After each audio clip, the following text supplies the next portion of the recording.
How's the office? Man, I got to go check it out. This seems really incredible space.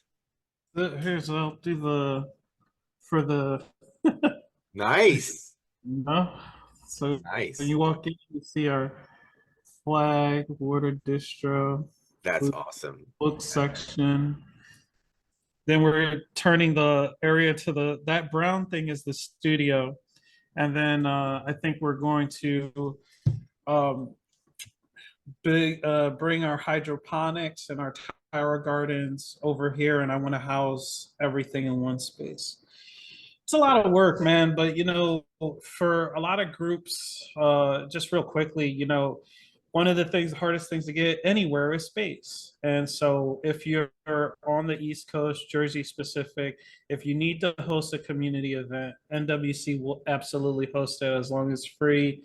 Our thing is just no booze, no smoking, obviously, inside the office space. But if it's open to the community and it's free, we'll host your event. We're hosting a teach-in for Palestine on the 16th. We're hosting a baby pantry on the 24th. So, we've hosted a bunch of different events. So please, utilize this space. We don't charge or anything like that for local organizations. Oh, sweet. And I definitely I know you guys are tabling at the environmental conference or sustainability conference. I just got approval that we're going to do a Zine Fest in March 23rd. So you folks are very welcome to. It's going to be free. Tables are free, everything's free, so you're welcome to come out. Okay, I think it's slowed down a little bit. Folks will pop in. Just want to remind folks that this is a webinar and you're in the audience. The first half of this, or most half of this, is going to be just me and Anthony, and you folks are going to be in the audience. But then we're going to open it up a bit, and I'm happy to move people over to the screen, and we can have a wider conversation, a broader conversation. I'd love to hear from folks in other areas, and like I said, I saw California and South Carolina and in Arkansas chime in on what's going on in your area. If you do not want to be recorded, this will be edited, so somebody last minute tells me, please take my part out. I said something I didn't want people to hear. I will take it out, but you can hang in the audience. You don't have to show your face. So welcome.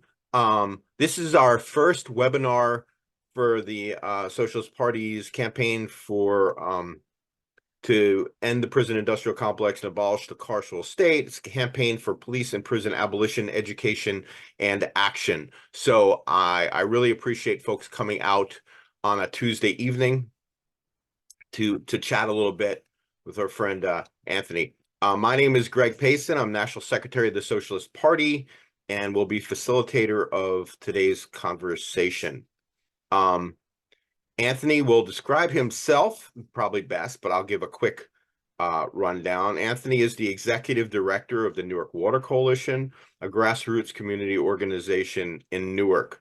I first met Anthony right before the pandemic and had the opportunity to work with the Water Coalition throughout the pandemic, picking up water with their water box, and also working with him with Montclair Mutual Aid and Montclair Area Solidarity Network, as well as the Socialist Party. Anthony actually spoke at the party's mutual aid webinar back in 2020, and you can check that out online. Tonight's webinar is going to be focused on policing and gentrification. Anthony will talk about ongoing gentrification and displacement in Newark and the role the police are playing. The journal Urban Studies reported that urban scholars increasingly contend that local police departments play a central role in facilitating neighborhood change. I think most of us living in areas that are being gentrified, some of us who watch this multiple times, I know I've moved about a dozen times in the last 20 years, understand this well. And as the population of a neighborhood becomes more wealthy, so does the frequency of complaints to police, giving them excuses to increase harassment and arbitrary arrests. In many neighborhoods that are experiencing displacement and gentrification, the relationship between developers and the police are entrenched. It's not uncommon for large developers to start police foundations. I know that's happened here in Montclair, and it's not hard to make connections between displacement and police harassment. It's not just open displacement and gentrification, but exclusionary displacement. It's when your community, a community sometimes you live for generations, start to make you feel like an outsider. Community services are no longer there for you. Shops are not for you. Schools are not for you. You're just not welcome in your own community. And we'll talk a little bit about that tonight. Tonight we'll have a short conversation. Anthony will give some background, and then I'll start, as I said, to invite you folks to join the conversation if you want. And this, from the Socialist Party's point of view, we just want to get our members involved in this work. We want to make connections. And from our statement of principles, we state no oppressed group has ever been liberated except by its own organized efforts to overthrow its oppressors. A society based on radical democracy with power exercised through people's organizations requires a socialist transformation from below. People's organizations cannot be created by legislation, nor can they spring into being only on the eve of revolution. They can only grow in the course of popular struggles, especially those of women, labor, and minority groups. And as a party, we try to help build these democratically. So I introduce Anthony Diaz from the Newark Water Coalition. And Anthony, it's all yours. All right. Hi, everybody. My name is Anthony Diaz. I'm the co-founder and executive director of the Newark Water Coalition. I was born and raised in Newark, New Jersey. I've lived in Newark a majority of my life. I did a small stint in Connecticut.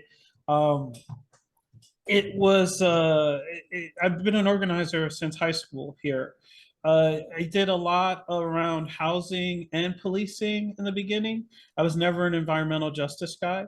The 2018, there was a lead crisis in the city of Newark, and thus began kind of my journey into the EJ world.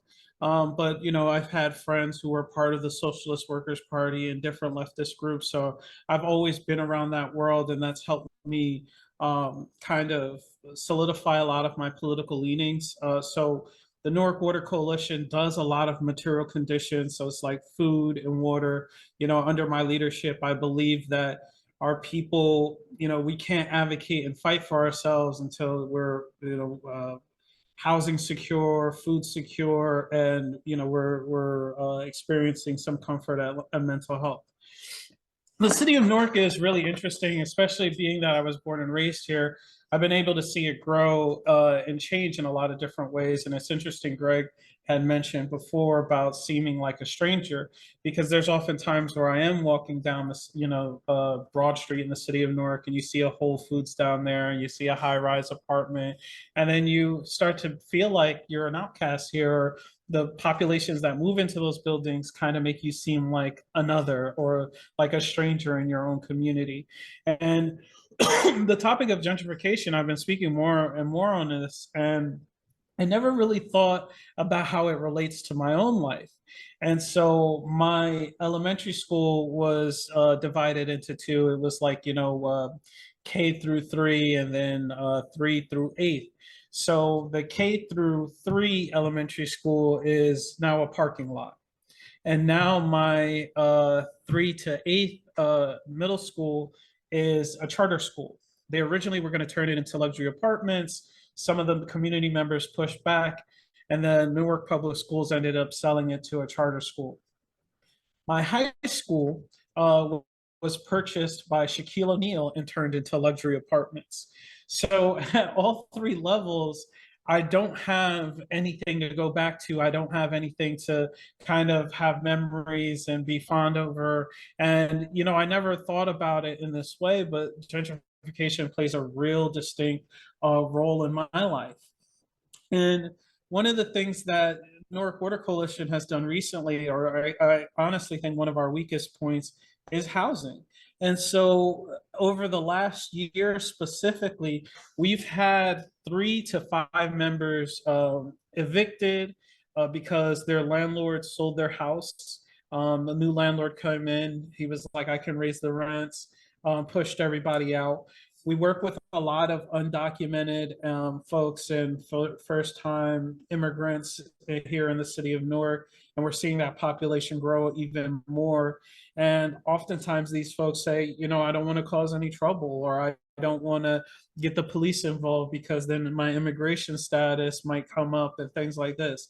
And so even the times where we do want to push back and fight, the very community members kind of just don't want to make trouble. The other thing we've seen is rising rents. Now, this isn't the norm, but I've seen studio apartments listed in Newark from anywhere from $2,400 to $2,600 a month. And what's crazy about this is that the average salary or the average household income in the city of Newark ranges anywhere from 34,000 to 41,000. And that's household income. So when you're looking at rents that are in the 2000s, who can afford this?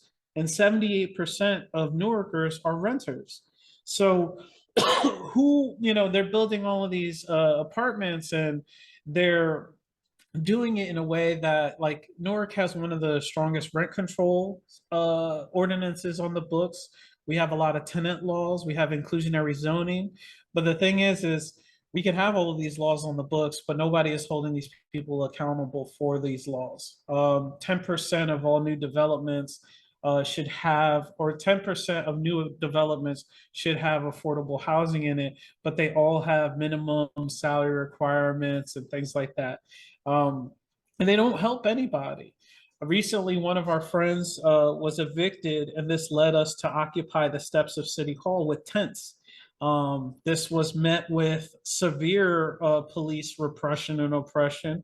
We had about 5 to 7 protesters out there, and we had about 75 cops show up. 75 cops show up for a protest of 5 or 7 people. And what was interesting during this protest was the fact that the one thing that bothered them were the tents. This idea of having a tent city on the steps of City Hall did not sit well with the mayor and the administration. And so they had this crazy show of force there. And in that same vein, Newark is over policed, and this is something that I try to talk about as much as possible. But where the 3 colleges downtown have a police force. So Essex County has it. Essex County College has its own police. New Jersey Institute of Technology has its own police. Rutgers University has their own police. New Jersey Transit has police that operates in Newark. You have the Newark Police Department, and then you have the Essex County Sheriff's Office. So that's 6 different police departments in the city of Newark. And then you have Homeland Security, the DEA, and the FBI, all that have offices in the city of Newark. So Newark is one of those spots where, even outwardly, you kind of see the 6 departments, and in the background, you have federal agents that operate, and they oftentimes show up to our protests. So when we did a teach-in for Palestine, we had some agents show up and things like this. So we know that there is definitely a strong sense of police force here. Newark is actually building its own cop city. It's almost done. The project at first was going to cost around $49 million, and now they're looking at it's going to be around $300 million. And it's going to be what's interesting is that these fires happen over across the city of Newark, and once those fires happen, developers come in and buy those properties to either create a parking lot or luxury housing. And for this particular fire, which was a old elementary school, it wasn't being utilized, but it was an old elementary school on Bergen Avenue. And they turned it into this cop facility that will have like an indoor track, an auditorium, live scenarios. And so, we kind of see this happening across the country, this show of force. And, the solutions here, I always try to be solution oriented. So, one of the things that Greg mentioned was our work during the pandemic and mutual aid forces. And it's groups like, like this that can take their theory and combine it with praxis to base build and to really kind of create a counterculture or counter institutions that, can help our people navigate all of this. it's one of the things that, especially when it comes to community and policing, one of the things, especially we're seeing the need increase exponentially. So our food distributions, we service about anywhere from 200 to 300 people a week doing food and water distributions. On our last Saturday distribution, that number typically is around 120 for a Saturday distribution. It rose to about 250. So we're seeing a lot of first-time immigrants come into the city of Newark. We're seeing a lot of different, societal pressures in this city. And what one of the things that building community power and building the trust of frontline people is that you give them hope. You give them hope that there are alternatives to the status quo. You give them hope that there is a different way of life, and that's what I really preach mutual aid a lot. Even though we're working on being a 501c3, I definitely don't believe the nonprofit industrial complex is here to solve and provide most of the solutions. But I do mutual aid believe that mutual aid is like the biggest fuck you to the state. It's the biggest thing that can show our people that we can be self-sufficient. So one of the things the Newark Water Coalition does, especially when it comes to food insecurity, is we've been showing people how to grow their own food. We have a canning workshop coming up.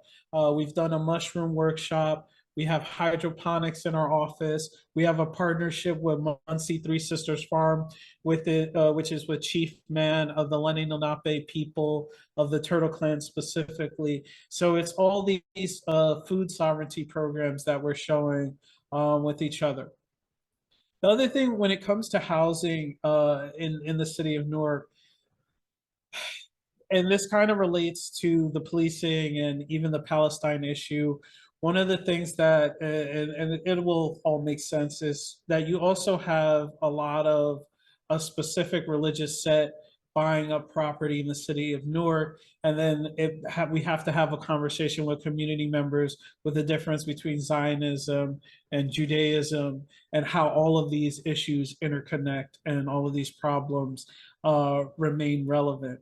And then, the things that people don't talk about when it comes to gentrification and displacement is, or I often don't hear it in conversations. People just think of the real, like, kind of in your face, oh, these people are displaced now, these people are gone. But there's also a cultural aspect to it where it's like you're losing generations of people that lived in this city, supported this city, poured knowledge into this city, community members, businesses. A term that I heard recently was retail gentrification, losing these mom and pop shops for these kind of bigger box retailers like a Whole Foods, a Chipotle, or Wendy's. And we're seeing more and more of these businesses live downtown. And then what's interesting is with the Prudential Center being in the city of Newark, this is like a new arena that has a lot of shows. People do all their tours here. And what you'll see is that between the transportation hub, which is Penn Station, and the Prudential Center is about 3 or 4 blocks distant walk, maybe even shorter than that.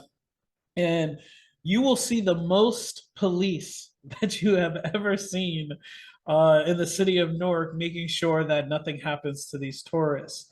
And it's a shame because it's all of these resources and finances. I think our budget is around $800 million. And then, police department will probably get anywhere from 200 to upwards of 250 of that. And to kind of put that into like real perspective, because I like to be a numbers guy, our health department, only the entire health department is funded to the tune about $4.3 million.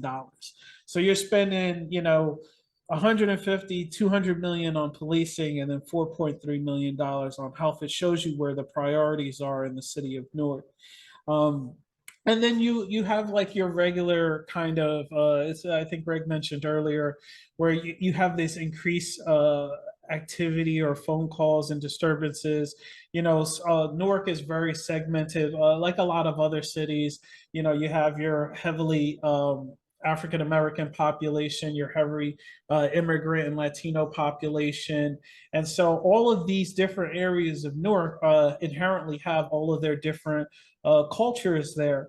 And sometimes, you know, in the section of Newark where I live, it's heavily Puerto Rican and Ecuadorian. So you're going to hear loud music and you're going to hear all the, you know, things happening, going on. And when you get new neighbors come in, the first thing they like to do is call the cops. And so then now you have this kind of tension that occurs in all of these areas in Newark because of the policing. And, you know, it's one thing to, I'm trying to choose my words very carefully um, because it's oftentimes people don't see the direct correlation there. Uh, I often talk to a lot of community members and organizers because in our world, and when I say our, I mean like the political left, the left leaning, the abolitionist world, we're like, oh, you know, we need to get rid of the cops, we need to defund them, we need to do this. When I do food and water distributions, a majority of our community members are saying, no, we need more policing.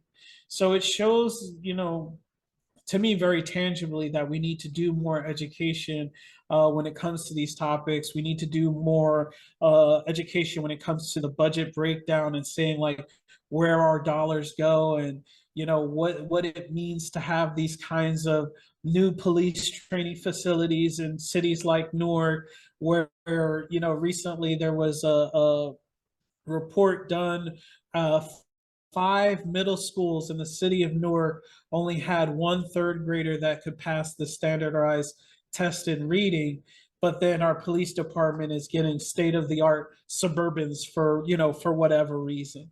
And so oftentimes people don't want to connect those dots and and and it's done in a way that's like it really does a disservice to people where the city will come up with all of these stats like crime is the lowest it's been in you know 50 years in the city of Newark. But what they don't tell you is that most of our parks are county parks. So if a murder happens in a county park, it doesn't necessarily count towards the city of Newark and vice versa. And even in January or this month, actually, we've had a lot of shootings. Right next door to this office is a pizzeria. Last week or 2 weeks ago, we had a 14 and a 15-year-old get shot another set of teenagers right next door. We had an imam who was shot right after prayer service right down the street. And so the gentrification and the increase of luxury and inaffordable apartments is leading, plus inflation and all the increase of cost of living, is leading to more violence, which is giving the police to have more excuses to repress and oppress us. And they're kind of pushing a lot of people to the outskirts. Another development thing that happened, and I forgot to mention earlier, is the city of Newark tore down public housing and affordable housing. I want to say about 1,500 units to make room for Lionsgate Studios. So, and then what they're saying is that we're having a housing crisis, but it's almost artificial in a lot of ways. I mean, it is artificial in a lot of ways. Newark Housing Authority has housing stock all over the city, probably anywhere from 300 to 500 available units. And what they're trying to push now is shipping containers that can host about, you know, 20 families. When we have houses all over this, or housing stock apartments all over the city that can be rehabbed and formed for with families for a fraction of the cost. Another thing that the administration just did recently, yesterday, they partnered with NICA to do dollar houses. So I think it was 5 to 7 people were put in a lottery in order to get dollar houses. But the thing is that you have to qualify for these things. So if you owe child support, you don't qualify. If you have a criminal history, you don't qualify. So what's being done here? And going back to the friend that you know we did the protest for, it really lives with me that you know he goes down, he's like, I'm being evicted. He goes to the county, he goes to the city, he does his due diligence, he calls the numbers he has to call. And, you know, he has a family, it's him, a few kids, and they tell him, well, I'm sorry, we can't place you to 3 to 4 years. So what do you do? What do you do in that situation? You know, you have the money to get a place or an apartment, maybe. If you don't, you don't. They tell you got 3 to 4 years in order to be placed into permanent housing. And then you wonder why the crime goes up. And then you have this, it's almost like a Aurora Boreal, the snake that eats its own tail. You know, it's all cyclical. And so again, the solution for me is how do we build institutions that are outside of the framework of capitalism? How do we give people that imagination of like we can take care of one another? And the you know my final point are the and why people think it's so hard. I mean, I understand why people think it's so hard to think of a new world, to imagine a world or a system that lives outside of our current reality. And the two examples I always give them is January 6th and COVID. You know, I never thought I would live in a world where we had to wear masks or vaccinations or however you feel on these things. It completely altered our way of life. You know, 9/11 is kind of that point for some of the older folks, 2001, but 2020 drastically changed fundamentally the way that we live in this country. So if those systems can drastically change this country for the ways they see fit, that means us as organizers, allies, sympathizers, people that are doing the work, any friends of orgs, it shows us that it is possible for us to create the world that we want to create. It's possible for us to talk about a world where, community accountability looks different. And, one of the things when we do food distributions, it gets kind of crazy out there. And oftentimes I have to go out and I tell people, I said, listen, this isn't about you just getting food from us. This isn't just about us providing a service to you. We are in relationship with you. You are in relationship with each other. As a community, you must kind of dictate the rules and police the line. And then, the pushback always is like, oh no, I'm not here for that. I'm not here. But I said, but you're not here alone either. You're not the greatest lie I feel capitalism has taught us is that this is a one player game, that life is a one player game. Life is not a one player game at all. And what each individual does certainly affects the other. And again, as folks on the left, as folks that have read or practice theory or feel like direct means or material conditions and all of this stuff, it is ultimately up to us to kind of just educate our friends and family, and if you're in an organization, educate our people in the best ways possible. But and then the final point is, I just do the work. There's no substitution. You want to combat gentrification, you want to be a difference against policing, you must be in your community, you must be talking to your neighbors, you must be doing the work. That is oftentimes we don't discuss that. It's not easy, and sometimes it's fucking hard, and sometimes I want to quit all the time, but we must do this. I don't want to live, all right, I want to leave this world behind a better place, even for a fraction than I came into it. And I believe that's what we're doing through conversations like this and through the works that all that we're doing respectively. So with that, I'll turn it back over to Greg.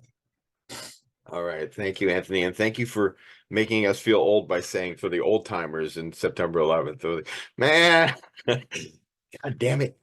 No, I will start to invite people over. Want to give you guys a heads up. We do have a Socialist Party presidential candidate Bill Stodden here, so I'm going to let him pop his head in from Iowa soon. But I also see folks from other organizations and a lot of different areas. So I want to hear from you. You brought up a few things. I think the whole idea, people asking for more cops, all I hear out this way, it's like, it's not our cops that are doing it, or that, like, my local cops are okay. The cop I know is okay, but they don't think about the whole system, and that really kind of sucks. I also think it's been easier to convince people. You just have to look at the news that nothing's working. So telling people that you need something else is a lot easier. And I know, the group that I think in 2020, when you're on our mutual aid webinars involved in Montclair Mutual Aid, no disrespect to them, they're doing their work, but I kind of moved on to we have a solidarity network. I know you see our distros, and that network specifically is focused on abolition because we feel like that needed to be included in all of our work. For building a new world, we have to start from eliminating the carceral state from, that sort of solution for things. So I will start to invite people over. Is there anyone you post in the I don't want you to be shy. I'd love to hear from Bay Area or Texas is here. Other folks, just post a hello in the chat. I will prod you, or we can continue to talk, but I'd love to hear from you. Any of the folks in the Solidarity Network want to talk a little bit about stuff? Just post something in chat. Come on, folks. I'll give you a second. I know you're shy. There we go. Claudia. All right, Claudia. Ooh, I have to find you in here. Move to promote the panelist. Okay, Claudia, you're going to be a panelist. And if you see what Claudia's doing, you could also join in as well. You have to unmute yourself, Claudia. There we go. Okay, yeah, sorry. Is my audio working? Yes. Excellent. So I live in Conway, South Carolina. It's right outside of Murder Beach, or Myrtle Beach, as I suppose it's technically called.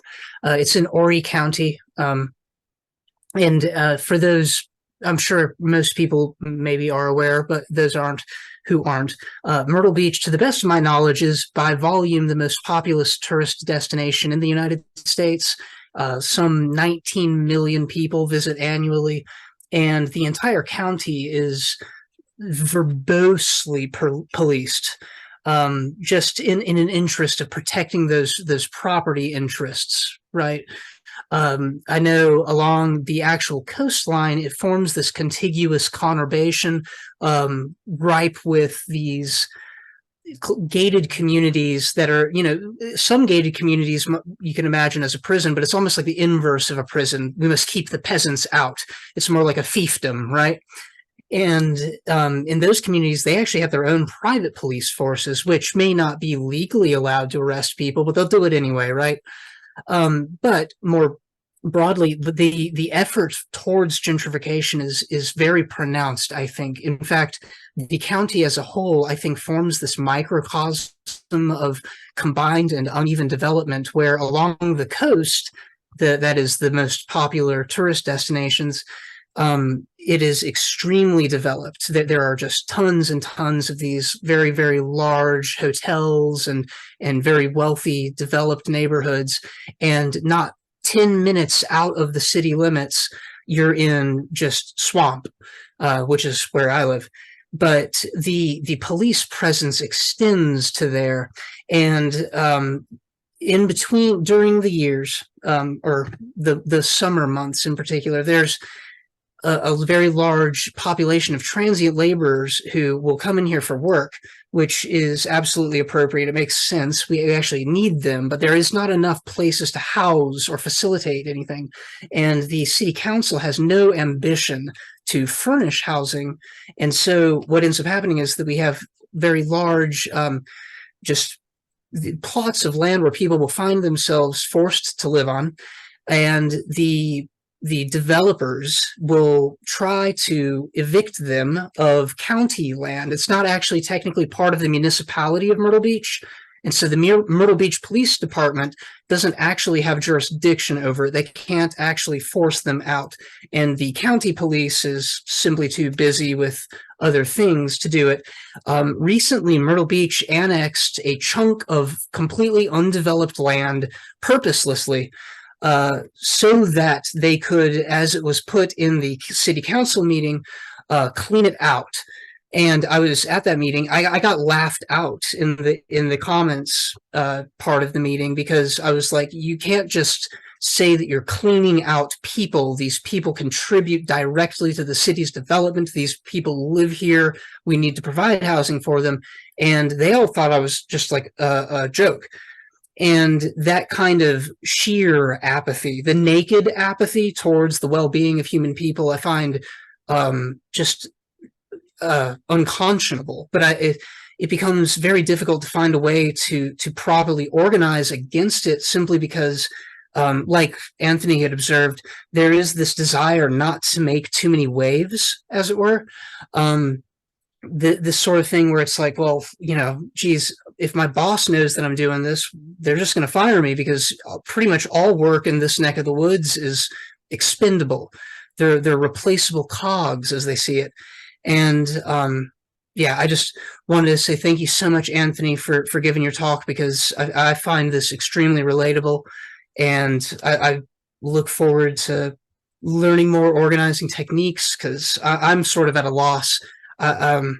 But yeah, no, thank you very much. And just real quickly before Eric jumps on, is that's what's sad about all this shit, is that their playbook is the same everywhere, and we're still like, we're making ways and inroads here and there, but it's the same thing across the country, and that's what really, like, ugh. But thank you for that. Eric, you want to chime in? Yep. So yeah, so thanks.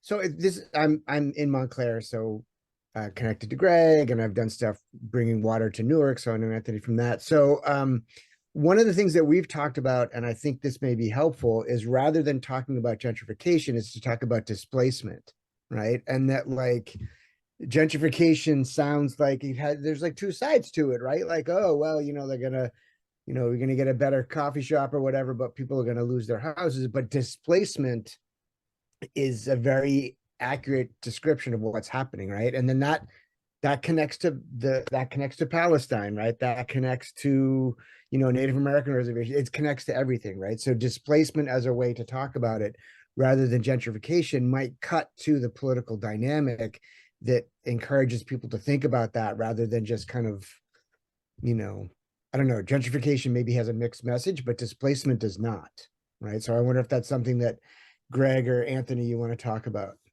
Eric, you mentioned something the other day. I think it was a study about how people feel about police, and people. And I don't know if you could repeat that. I thought that was fascinating. Sure. Yeah, there is this really depressing sociological study, which is that white folks, the further white folks are away from people of color, the less they like the police, and the closer they live in proximity to folks of color, the more they like the police. And more than one study has found this, right? And so this is like a really chilling, but in some ways should have been published in, the Journal of No Duh. But yeah, no, it's terrible. And that's not gentrification, right? That's displacement. It's interesting that you bring that up, Eric, because you'd be surprised how many people I meet that I'm pro gentrification, and I'm like, really? I don't think you know exactly what that means, and then as you talk to them, they don't know what it means, and then so for them, some of the people that don't live in the area. So I think that what's interesting is how nuanced some of these arguments can be. And I'm just like, oh, now you're just, now we're just choosing words. But I definitely completely agree with you. Displacement and gentrification, just the different connotations that it does bring up when I'm having these conversations. Moving Bill, I'm moving you to the panelist. I got a few other folks from a few areas. Love to hear from Wyoming or Bay Area as well. I remember doing some work with Make Music Day in New York, and hearing all these wonderful things we can get from Bloomberg, and people were saying Bloomberg's the mayor of everywhere but New York. You know what I'm saying? If you live in New York, they hate him because he was improving it for everybody else. And sometimes I think that's how some cities that promote the tourism or whatever feel. You know, like as long as people coming in feel more comfortable, but the people that live there are feeling less comfortable. Bill, talk Yeah, about so Iowa and the cornfield. yeah, because I'm in Iowa. Sorry, the camera is slightly below my head, so you're looking up my nose. Hope I shaved it pretty well, but sorry about that. I sort of look like Jabba the Hutt from this angle. Anyway, just to talk about Iowa because of the corn. That just happens to be the background that I had on when you loaded me up here. In Iowa, I think it's a little bit different than what y'all might be experiencing on the coast, simply because of the fact that we got land here. We got lots of land. And I think our big problem here is horizontal development. So you have whole new suburbs being built for all these like upper middle class folks to go out and buy $2,000 and $3,000 or $300,000 homes. And out here, a $400,000 or $500,000 home is considered a really wealthy home. I know that in some places, out east, like $400,000 houses, like a bungalow. In California, definitely. In a lot of places, it's like that. But here, that's a McMansion, and they build it on territory. And so basically, what they do is they take the problem is they build this horizontal development, and then they take all the resources and shift it out to the suburbs. And so all the old areas in town, and I saw this a lot in Fargo too, are pretty much abandoned for services as the city focuses more on the new development where they have higher amounts of property tax paid and everything like that. And so the inner cities are kind of dying. And I guess, thinking about it, that's probably like pre-gentrification. Like it's the stages that places like maybe Newark were going through in like the 60s, where, I know in St. Louis, it's like white flight is a real problem, where the white people in the city went out to the suburbs, and as they kept drawing more and more resources out there, and the people that they tried to escape from in St. Louis, the black people, started following them out to the suburbs because that's where all the services and the money is and the schools are, because the city itself of St. Louis was abandoned. Then they just kept moving further and further and further out. So now St. Louis Metro extends like an hour and a half away from the city center of St. Louis. We're seeing a lot of that in Ames here, in Des Moines especially. The Des Moines Metro has something like 300,000 people in it now, and the city, just like the footprint of the city, is massive. And so, one of the biggest problems that we're facing now in Ames, which is primarily a college town, there's not really a lot of other reason that this town exists, except for Barilla pasta. I guess that's here too. If you like to eat really cheap pasta, Barilla is located here. What we're facing now is we're facing a shortage of affordable housing, a shortage of that. So we're seeing a homelessness crisis here because we do have a fairly generous social safety net in this county, just because that's what our county is committed to. And so we're drawing a lot of the people from Des Moines who are being priced out of Des Moines up here to Ames, where we have one of the highest poverty rates in the whole state of Iowa, 20% food insecurity in this county, in the middle of a cornfield, which is really ironic. 20% food insecurity, that's chronic food insecurity. And we're seeing, average rent prices becoming, 2/3 to 3/4 of a person's paycheck. So that, where I work at, which is a homelessness prevention program, we try to help people with rent and utility assistance. But as a matter of fact, a third of the people we see in a month are return people. They're people who have used our services more than once within the last year, and so we can count for return. We're seeing more and more and more of those people, as well as food insecurity in the county, which we're trying to deal with. But the fact is that when you have an average income of like $1,500 a month and an average rent of $1,400 a month, there's no escaping that. There's just no way to make a living out of that. And so I think that the situation looks different here in Iowa, but I think it's caused by the same factors that cause the gentrification, in Newark or in New York City or maybe Los Angeles or San Francisco. It's caused by the same factors of that. We're just a little bit behind because we got started later. I think that's pretty much what it is. So yeah, that's the situation from Iowa. You brought up a good point too about like the white flight. And so it's not necessarily white flight. What we're seeing is the young professionals move out of New York City, move into Newark, but then they don't want to raise their families here. So then they they're here for the time where they're young and hip and it's close proximity to the city, but then they push out to the suburbs when they really want to settle down. Sure. So the argument on the administration side or the city council is like, oh, we're increasing the tax base, we're increasing the tax base, but no, you're not. These are renters. So thank you for that point. Yeah, and just to kind of add on to that, Ames is a city, the demographics of the city are 93% white. So, I mean, if you say white flight, it's like where are they going to flee to? The whole state is white.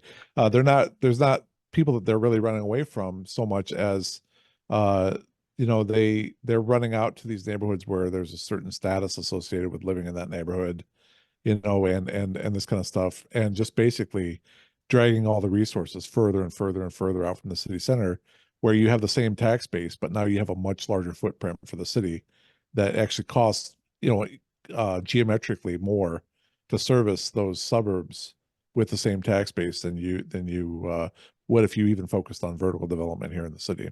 Over. Awesome. We've got a few folks, and William, you're next. Talk about police. I don't know if there are specific police support groups that developers are connected to. Every single police support group in this town in Montclair, which has this new development coming in, the cops got a $200,000 grant to fight hate, and it disappeared.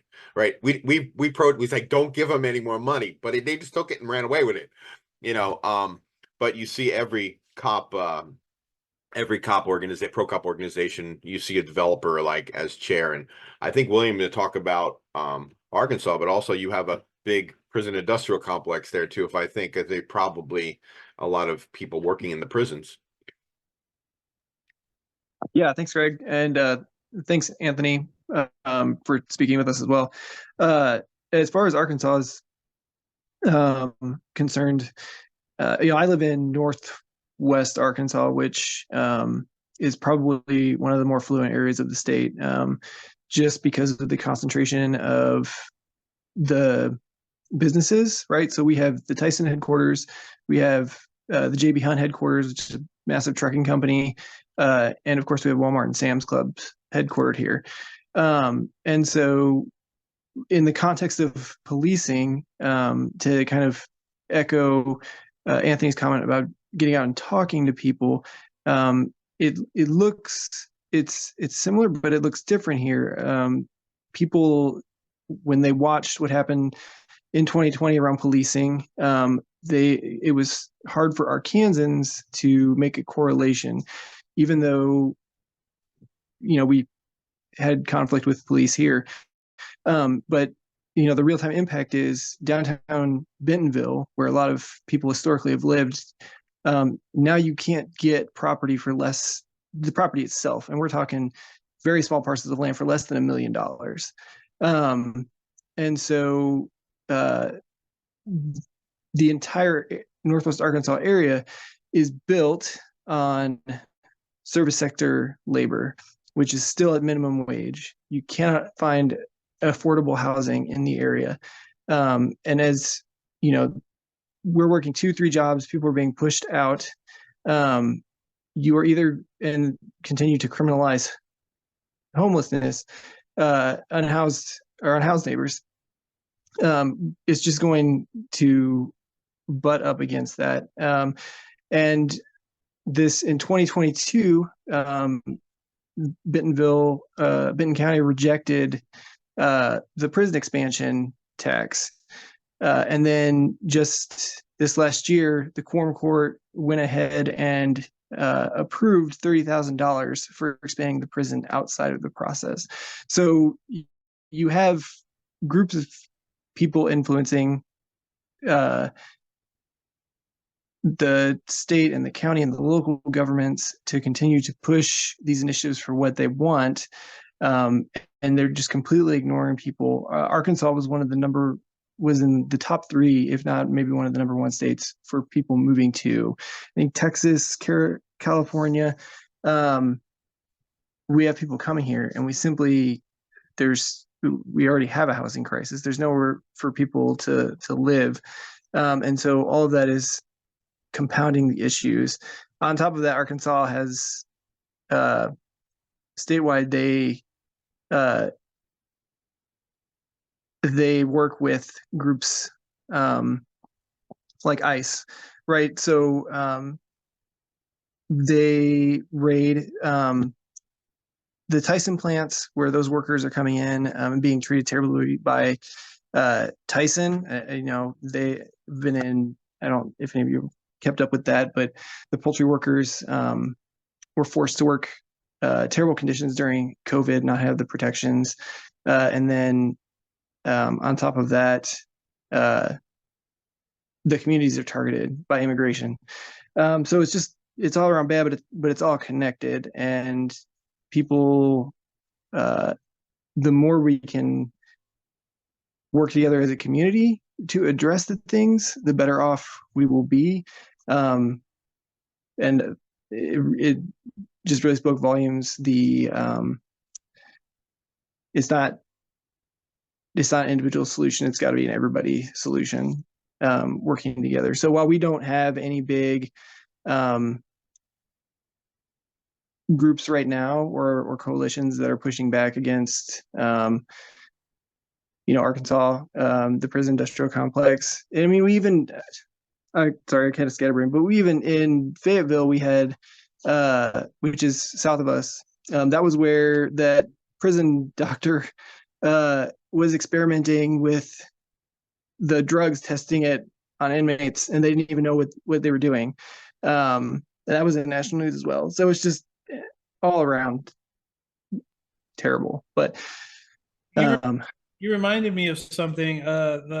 The city of Newark approved, because our homelessness is the city just released a report saying they just decreased it by 57%. We all know that that's not true. What they have done is put ordinances on the books for panhandling, and if you are a driver giving a homeless person or a panhandler money, you also can get a ticket by the city of Newark. So we're seeing the criminalization of homelessness, generosity. I mean, I'm pretty sure everyone knows about what goes on with food not bombs in Texas. So, but that's what you have to know is that, okay, if they're attacking those things, then those are probably the things that we probably as organizers should be doing more of. Thanks, William. It's always good to hear and get those photos from Northwest Arkansas, and it's great to see the work you're doing. I lived in Pennsylvania for a while, Northeast PA, and I was thinking, how would I organize there? And you're in Arkansas, and it's incredible. I've got Mary and Ren. I think we'll keep it to around an hour, so we're going to go over a little bit, but I don't want to keep Anthony all night. So Mary is in Phoenix, and Ren's in Central Indiana. Mary, if you want to unmute and want to talk a little bit about Phoenix, I actually lived out there in the late 80s. So we were out there during the Sheriff Arpaio's reign. Yes. Good old Sheriff Arpaio. He's in his 90s and he's trying to be the mayor this next round here. He never goes away. Phoenix, we have a very interesting situation because, of course, we have the immigrants from the Southwest, the South. And so we have many that are, I don't know exactly where they're living. They are not on the streets, but they have their own kind of enclaves that seem to find shelter for each other. We do have had a homeless population that was just up and down the streets. They were in tents, and the city decided to clean that up. So they cleaned them all out. They commandeered some old hotels or something to put them in. And what's gonna happen now, I don't know, because the city is picking up the rent, and I don't think that's gonna go on forever. And so I don't know quite where that housing situation is gonna go. It's all right for the next year or two, I think, and that's as far as they've gone forward with it.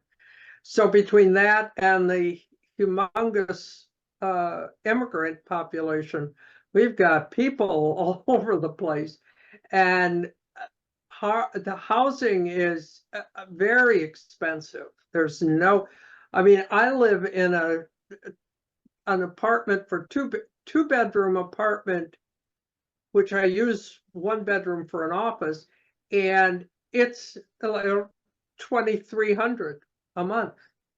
And they say it's a luxury apartment. Well, you know, I don't know what their definition of luxury is, but has running water and has a flush toilet, and you know, so that's the kind of thing I think you have to look at. But anyway, housing is a problem. We have very big houses, very expensive houses, and then there's the older part of town and the very shabby types of things, and not much in between. And the apartments are going up, and every time you turn around, you've got a new building, but the apartments rent for, you know, minimum of 2,500 practically. So I don't, like I said, I don't know quite where some of these people are going. I don't know how they can handle it.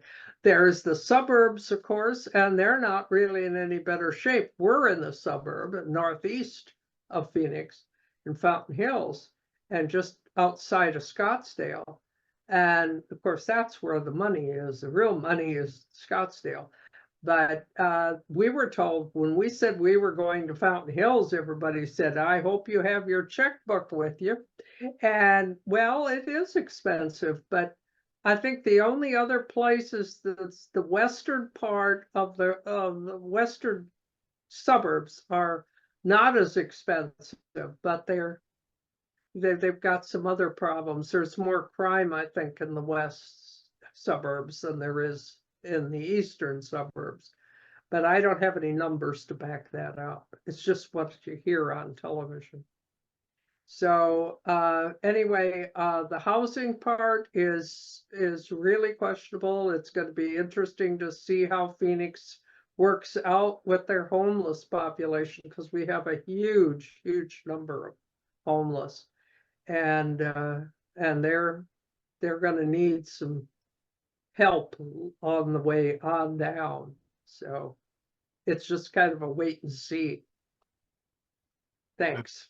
Phoenix, I think they said, you know, Phoenix is the whitest city in the Southwest. I mean, it's the most like Anglo in the Southwest. That's and true. when we were out there, it was scary. It was a shock. I went there in 1988, and we were paying like $300 a month for rent, and we were living in this apartment where I swear there was 2 units, and it was basically a squat we paid rent with. And I worked in a car wash, but it was incredible, the open, not just racism as we see structural racism, just white power racist people introducing themselves as members of white supremacist organizations to me working in a car wash. And it was just very, you know, and that was Arpaio and everybody else. And I think the governor at that time had to resign for saying something incredibly racist. So, and didn't actually acknowledge Martin Luther King's birthday as a holiday. So you're still out there, Marion. I appreciate you. Ren, you want to chime in real quick from Central Indiana, and maybe we'll cut it there and let Anthony close it out and give us some ideas. Ren? Yeah, that sounds great. I'm not sure how to turn on my camera. Is everybody able to hear me all right? Yeah. Awesome. So yeah, I have kind of a similar situation to what Will Stodden was talking about in Iowa, with kind of areas with a lot of wide open land that within the past 10 or 15 years has undergone a lot of rapid suburban development. And a lot of these areas are notorious for racial profiling with drivers. I remember distinctly an article about Carmel, where I grew up, and where my parents live, article citing statistics about the percentage of licensed drivers in Carmel. Black drivers made up about 6% of licensed drivers, that accounted for a little over 30% of people pulled over in Carmel. And then the other aspect that was relevant to me was college towns like Muncie, where I went to Ball State, where the campus sort of functions as a city within a city almost. And the exterior part of Muncie is neglected, I would say, by the city government, because a lot of the money being brought in is by a temporary short-term population of students. And so outside of campus, infrastructure is very poor. And outside of a small elementary school that operates through Ball State, the public school system of Muncie is so drastically underfunded that professors live elsewhere and commute to Muncie, just because, I mean, they don't want their kids going to Muncie public schools. And the economic opportunities after graduation are not great, because most of the jobs are food service and retail. So you have a large turnover of students not sticking around, and a peripheral population that is necessary to sustain the campus, but is not being given the due resources by the city government to actually flourish. And so you have definitely police interacting different on campus events, and then patrolling neighborhoods around campus. But that's really all I had to say. Thank you again, Anthony, for coming and speaking with us. It was really great listening to you. I agree. I really appreciate you, Anthony, and I think, you know, you bring a lot of knowledge to folks that are trying to organize in their area, and hopefully they shared some ideas or some info you didn't know about. So closing, you have any recent projects that you want to promote, or ways that even folks outside of Jersey and Newark can you know, support or watch or learn from Newark Water Coalition? What's on recently? So if you follow our Instagram, if you're on IG or Facebook or all the things we're on social media, is on Instagram, we're Clean Water, the number 4 Newark. And then on Facebook, we're Newark Water Coalition. I think those are the two where we're most active on. We got a grant recently to do our own news channel. And at first I was like, whatever, you know, it's just like we could do some podcasting. But what really kind of turned the corner for me on this is actually the Palestine issue. Is what you see is being played out on national media. The silence that's being done, even by news outlets like CNN, the New York Times, and things like this. So fortunately, we bought a bunch of equipment with that grant, and this is going to allow us to create our own content. And what I've been pushing other groups to do is, you can do this with your phone, you can do this with whatever, but we need to be creating our own content. We need to be telling our own stories, and we need to be pushing it out, because, you know, so many times I allowed other people to tell the story of the Newark Water Coalition, or tell my story, or do these things. But I prefer spaces like this. Spaces like this show us that as organizers, as people that believe in a different world, that we're not alone.